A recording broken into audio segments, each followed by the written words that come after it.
सुप्रभात बच्चों, मैं नीता शर्मा, हिंदी अध्यापिका। आज हम पद परिचय में करेंगे क्रियापदों के व्याकरणिक परिचय का अभ्यास। जब आप क्रिया का पद परिचय करते हैं तो उसमें जो आपको पॉइंट्स बताने होते हैं वो संज्ञा, सर्वनाम, विशेषण से अलग होते हैं।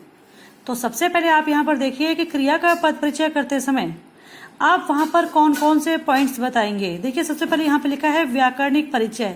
व्याकरणिक परिचय या पद परिचय दोनों का मतलब एक होता है। तो सबसे पहला पॉइंट आपको इसमें बताना होता है क्रिया भेद। क्रिया भेद में कि वो सकर्मक है या अकर्मक है।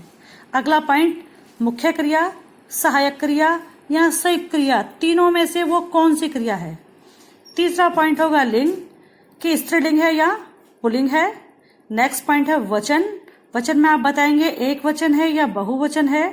अगला पॉइंट होगा काल, जिसमें कि आप वर्तमान काल, भूतकाल या भविष्य काल, तीनों में से कौन सा है। नेक्स्ट है वाच्य। वाच्य जो कि आपने किए हैं कर्तवाच्य, कर्मवाच्य या भाववाच्य, तीनों में से कौन सा है। अगला पॉइंट आप बताएंगे प्रयोग। प्रयोग में जिसमें कि आपको कि जो वाक्य में जो क्रिया परिवर्तित की गई है वो कर्म के आधार पर है, कर्ता के आधार पर है, या फिर दोनों में से किसी के आधार पर नहीं है। कहने का मतलब है कर्तृ प्रयोग है, कर्मणी प्रयोग है या भाव्य प्रयोग है। और लास्ट पॉइंट आपको उसमें बताना होता है धातु। तो ये सारे पॉइंट्स जब पिछली वीडियो पिछली वीडियो में जो आपको समझाया गया था क्रिया में, ये सारे पॉइंट्स आपको उसमें बहुत अच्छे तरीके से समझाए हुए हैं। तो चलिए अब हम शुरू करते हैं क्रिया का पद परिचय। पहला उदाहरण, मीरा 5वीं कक्षा में पढ़ती है। यहाँ पर आप देखेंगे जो रेखांकित है वो है पढ़ती है। तो पढ़ती है का पद परिचय हम यहाँ पर देंगे। तो सबसे पहले आपको बताया था कि हमें बतानी होती है कि क्रिया अकर्मक है या सकर्मक है। तो सबसे पहले हम देखेंगे क्रिया पढ़ती है। आपने प्रश्न किया क्या पढ़ती है, मीरा क्या पढ़ती है, जवाब यहाँ पर नहीं मिला, यानी कि ये है अकर्मक क्रिया। दूसरा पॉइंट मुख्य क्रिया है, सहायक क्रिया है या संयुक्त क्रिया है। तो देखिए पढ़ती, पढ़ती में क्रिया क्या हो रही है, पढ़। मुख्य क्रिया हो गई पढ़, और बाद में मुख्य क्रिया के बाद जो क्रिया आई वो हो गई सहायक क्रिया, और यहाँ पर दोनों को मिलाया हुआ है, यानी कि ये क्रिया हो गई संयुक्त क्रिया। अगला पॉइंट है उसमें लिंग बताना है, स्त्रीलिंग है या पुल्लिंग है। तो पढ़ती स्त्रीलिंग है, पढ़ती है एक के लिए प्रयोग हुआ है तो एक वचन है। आगे आप देखेंगे यहाँ पर जो सूचक चिन्ह है वो लगा हुआ है, यहाँ पर है, और जहाँ पर है सूचक चिन्ह लगा हो वो काल होता है वर्तमान काल, तो वर्तमान काल है। उसके बाद देखिए वाच्य। वाच्य कौन सा है, वाच्य में अब आइए सबसे पहले क्रिया। हमने क्रिया देखी, क्रिया से प्रश्न किया कौन पढ़ती है, जवाब मिला यहाँ पर मीरा। अब देखो मीरा हो गई कर्ता, तो यहाँ पे कर्ता के बाद कहीं पर भी से या के द्वारा का प्रयोग नहीं किया गया, और जहाँ पे कर्ता के बाद से के द्वारा का प्रयोग ना हो वो होता है कर्तवाच्य, यानी कि अगला पॉइंट है ये कर्तवाच्य। अगला हमें बताना है कि इसमें प्रयोग कौन सा है, कि क्रिया जो है वो कर्ता के आधार पर उसे परिवर्तित किया गया है या कर्म के आधार पर। तो देखिए यहाँ पर आप देखेंगे मीरा, मीरा है कर्ता, मीरा एक वचन है और स्त्रीलिंग है। अब देखिए क्रिया भी एक वचन है और स्त्रीलिंग है।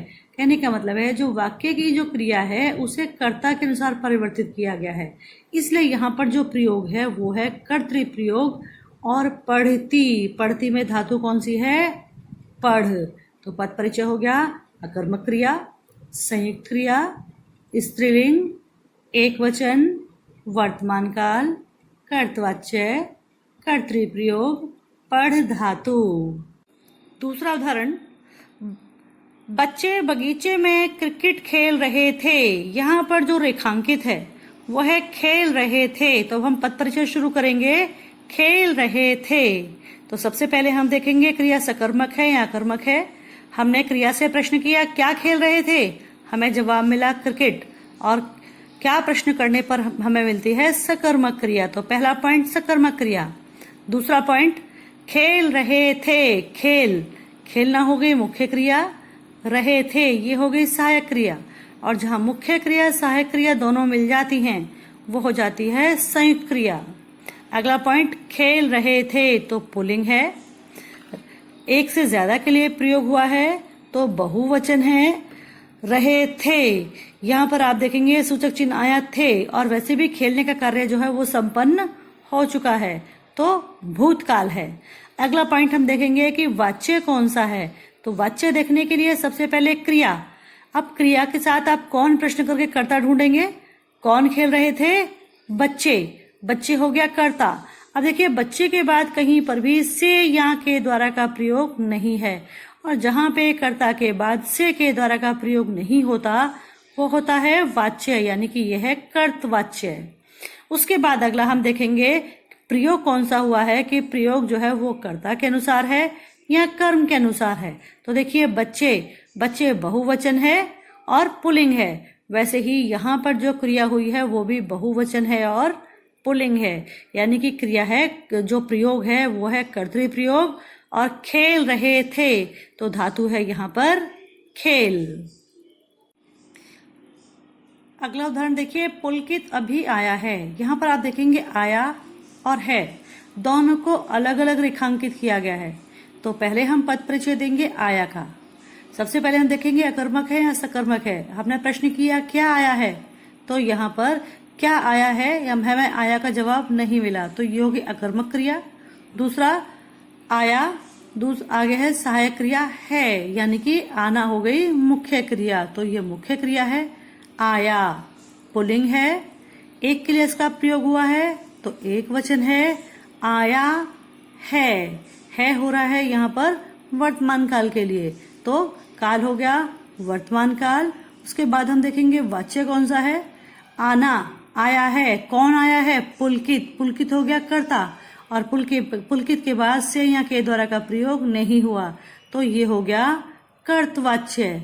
अगला आप देखेंगे प्रयोग कौन सा है। पुलकित अभी आया है, पुलकित पुल्लिंग है, एक वचन है, और आया, आया भी एक वचन है और पुल्लिंग है, यानी कि ये हो गया कर्तृ प्रयोग।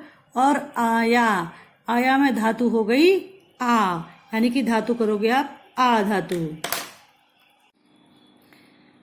अब इसके बाद अगला करेंगे हम है, जो कि अकेला था। अब देखिए है का पद परिचय, आप देखेंगे कि ये अकर्मक है या सकर्मक है। क्या है, जवाब नहीं मिला तो अकर्मक क्रिया है।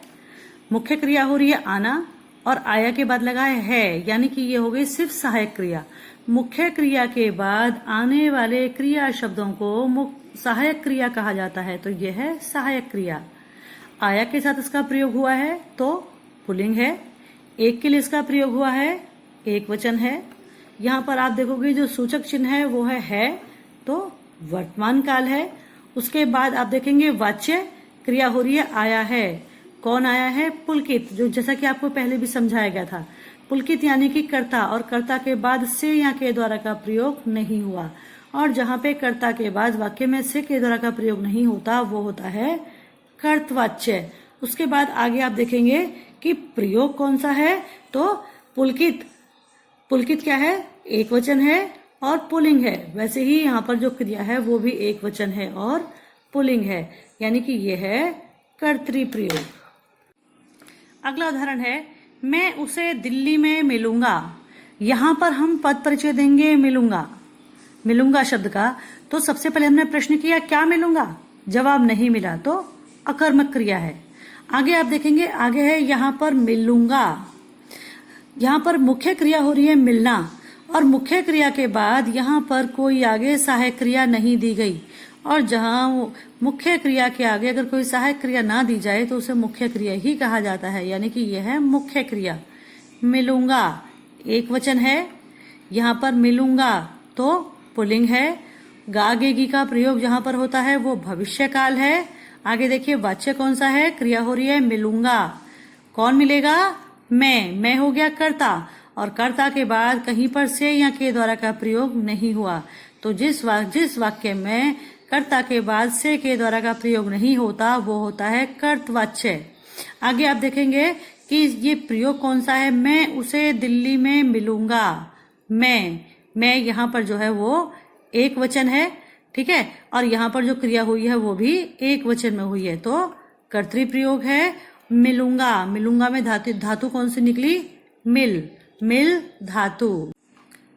अगला उदाहरण है, मैं अपनी मातृभूमि पर मर मिटूंगी। यहाँ पर हमें पद परिचय देना है मर मिटूंगी। तो देखिए सबसे पहले हम बताएंगे क्रिया कौन सी है। क्रिया हो रही है मर मिटना। क्या मर मिटूंगी, हमें जवाब नहीं मिला तो अकर्मक क्रिया है। उसके बाद आप देखेंगे कि क्रिया हो रही है मर मिटूंगी, मुख्य क्रिया हो रही है मरना, और मिटूंगी जो है वो हो गई साथ में सहायक क्रिया, और जहां दोनों को मिला दिया तो यानी कि वो हो गई संयुक्त क्रिया, यानी कि यह है संयुक्त क्रिया। आगे आप देखेंगे मिटूंगी स्त्रीलिंग है, एक के लिए इसका प्रयोग किया गया है, एक वचन है, और जहां पर मिटूंगी, जहां पर गा गे गी आता है वो भविष्य काल होता है, भविष्य काल है। आगे आप देखिए वाच्य कौन सा है, तो सेंटेंस है मैं अपनी मातृभूमि पर मर मिटूंगी। क्रिया हो रही है मर मिटना। कौन मर मिटेगा, मैं हो गया कर्ता, और कर्ता के बाद कहीं पर से के द्वारा का प्रयोग नहीं हुआ, और जहां पे कर्ता के बाद से के द्वारा का प्रयोग ना हो वो होता है कर्तवाच्य। अब आगे हमें प्रयोग देखना है, मैं अपनी मातृभूमि पर मर मिटूंगी। मैं जो कि यहाँ पर आप देखेंगे स्त्रीलिंग है और एक वचन है। आप यहाँ पर देखेंगे वैसे ही जो क्रिया है, क्रिया भी एक वचन है और स्त्रीलिंग है, इसलिए ये हो गया कर्तरी प्रयोग।